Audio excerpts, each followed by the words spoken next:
often hear people say they are waiting on the Lord. This is scriptural, and it's certainly the wise thing to do when we're facing decisions and needing direction.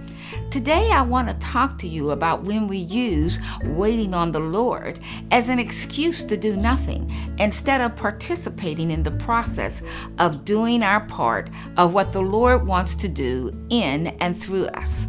A great example of participating in what the Lord wants to do is found in Matthew. Peter's approached by those who collect temple tax, and he's asked if Jesus paid taxes.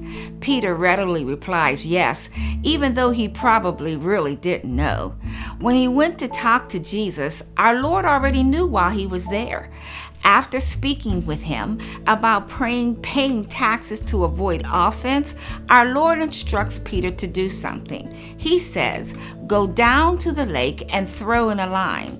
Open the mouth of the first fish you catch, and you will find a large silver coin. Take it, pay the tax for both of us." Jesus sent Peter to do what he did best, fish. Peter was a fisherman. God uses the gifts and talents he has given us. Isn't it interesting that he didn't tell him to go and see someone and they would give him the money, or to go to dig in a certain place and he would find the money? He could have told him a whole host of things to do, but he sends him to do what he did best, fish. What gifts and talents has God given you to answer the problems in your life? Tell me about it in the comment section. I would love to hear from you. Peter went fishing, and because he did, Jesus performed the miracle of placing the coin in the fish's mouth.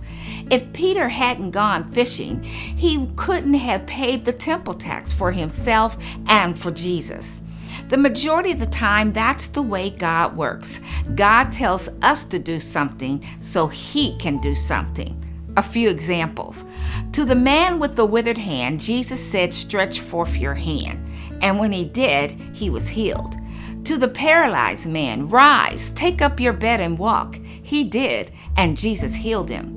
The disciples only had 2 fish and 5 loaves, and Jesus blessed what they had and told them to distribute them.